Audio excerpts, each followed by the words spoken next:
Packers come in many configurations and have many functions, but basically they have three things in common. First, each packer is made of a flexible rubber sealing element that closes off the space between the outside of the tubing and the inside of the casing. Second, they all have mechanical projections that dig into the casing to keep the packers solidly in place.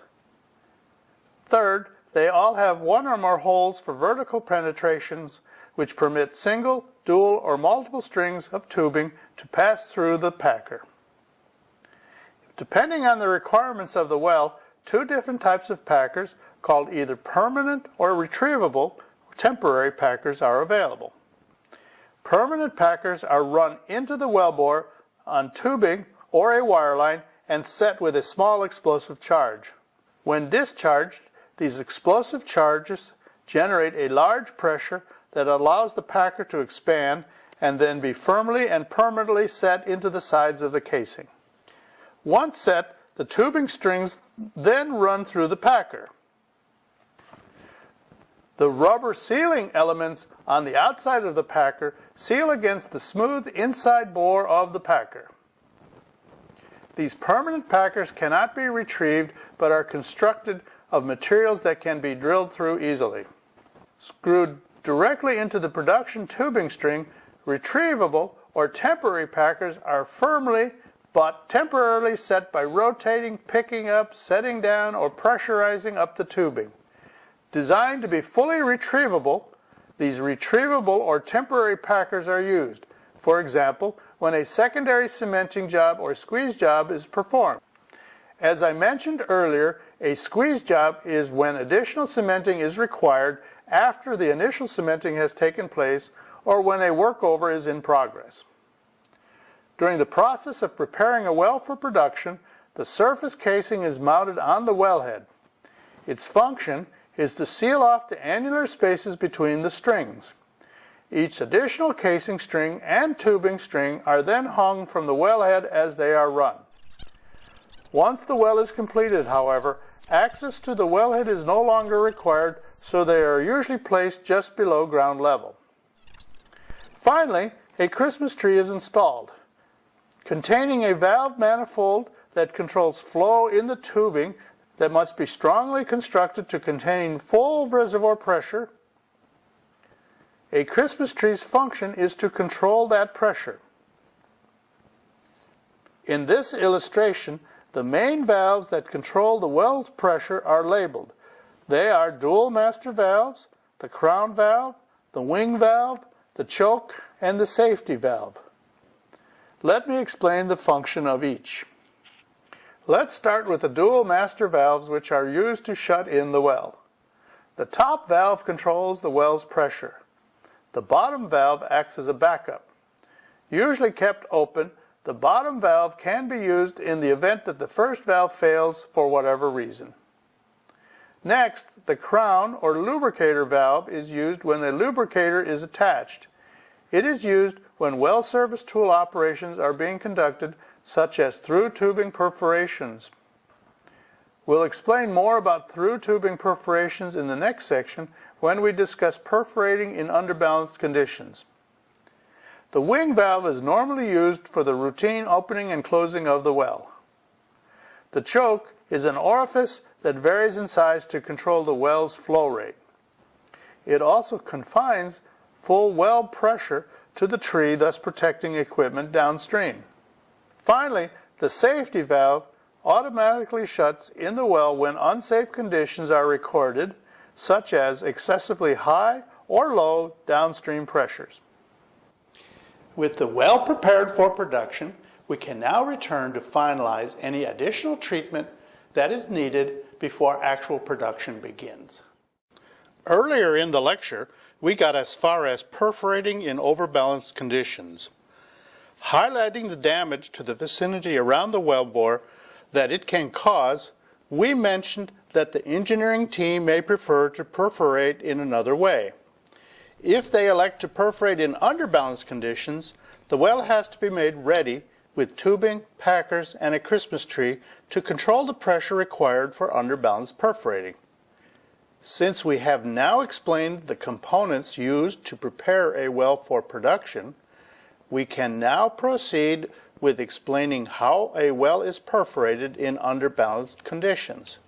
Perforating in underbalanced conditions is considered best practices. In underbalanced perforating, wireline through tubing perforating with a small diameter gun that can fit through the existing tubing is performed after the well has been prepared for production with the aforementioned packers, tubing, and surface valving called a Christmas tree.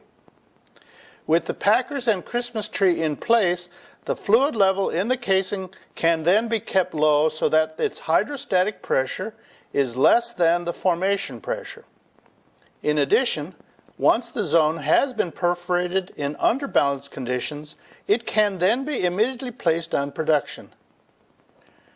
Not only saving time and money, through tubing perforating can also greatly reduce any formation damage that might be caused when the flow rates are stopped, known as killing a well, to run downhole equipment.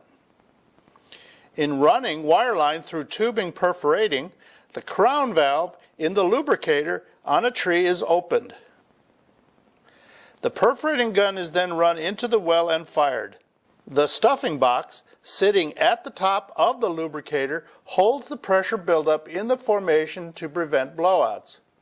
This pressure buildup in the formation causes the formation fluids to rush out into the wellbore, flushing out the jet-charged debris along with the damaged formation rock. Underbalanced perforating, in other words, immediately cleans up around the area impacted by the perforating, which should then enhance flow rates when production begins. When the gun is pulled back into the lubricator valve on the tree is closed. The pressure is then bled off the lubricator and the gun is removed. The wing valve is opened in the Christmas tree and the oil should begin to flow. Another type, tubing conveyed perforating, also permits underbalance perforating in a fully equipped well. Tubing conveyed perforating guns are run into the hole below a packer on the bottom of the production string. As you can see from the illustration, tubing conveyed perforating guns are much longer with larger charges. Its advantage is that the tubing conveyed perforating allows the perforating gun to be pushed into highly deviated or horizontal holes that would be inaccessible to a wireline conveyed gun.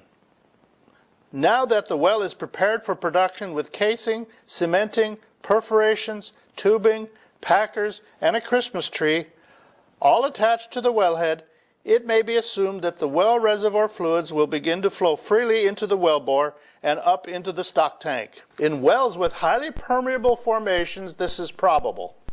Wells that flow easily without further procedures have what is called natural completions. Many wells, however, require what is known as stimulation treatment.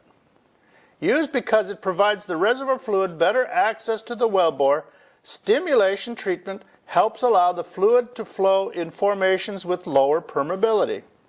By pumping acid into the formation or by creating hydraulic fracturing, stimulating treatments can be highly effective. It can cause production rates to double, triple, or even quadruple. This increase in production can turn a non-viably commercial well into a viable one.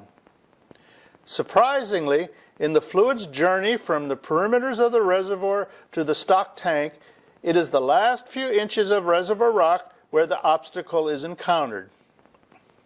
As I said earlier, stimulation treating operations are used in areas with low permeability. High permeability zones with natural completion do not usually need stimulation. Let me show you an illustration that helps explain the function of stimulation.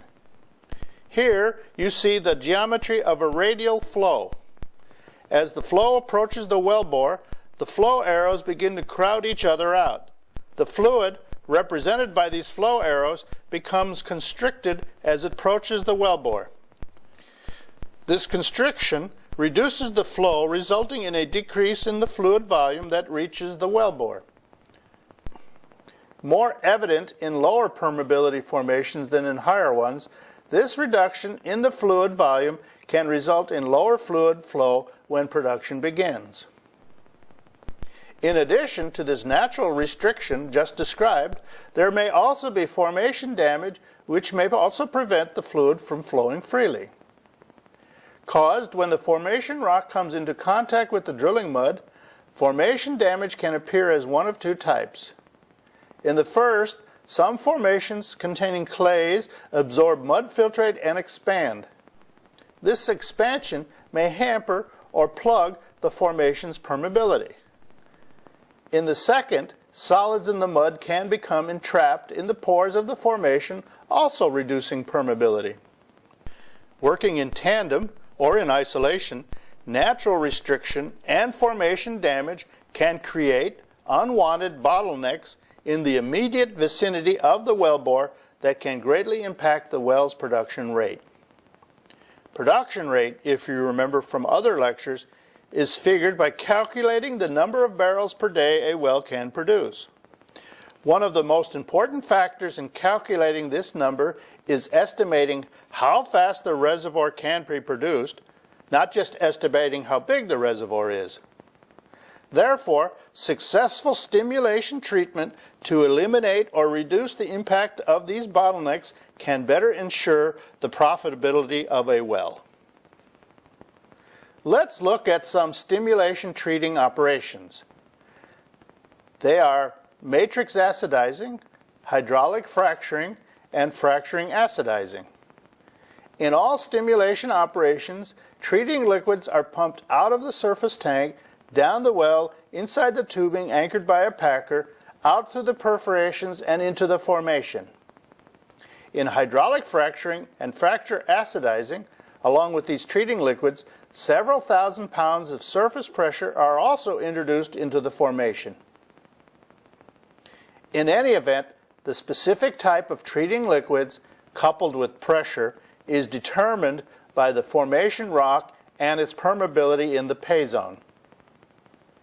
The primary function of stimulation, as I said before, is to remove formation damage so that the permeability of the near wellbore formation is improved. For example, in matrix acidizing, different kinds of acids, depending on the formation rock type, are used to increase the number of fractures. Hydrofluoric acid is used in sandstone reservoirs, while hydrochloric acid has a better result in limestone reservoirs. Regardless of the acid used, the appropriate acid is slowly pumped down the wellbore and out through the matrix of the reservoir while taking care to ensure that no undue additional pressure is exerted on the reservoir rock, which might cause the formation to fracture in unproductive ways.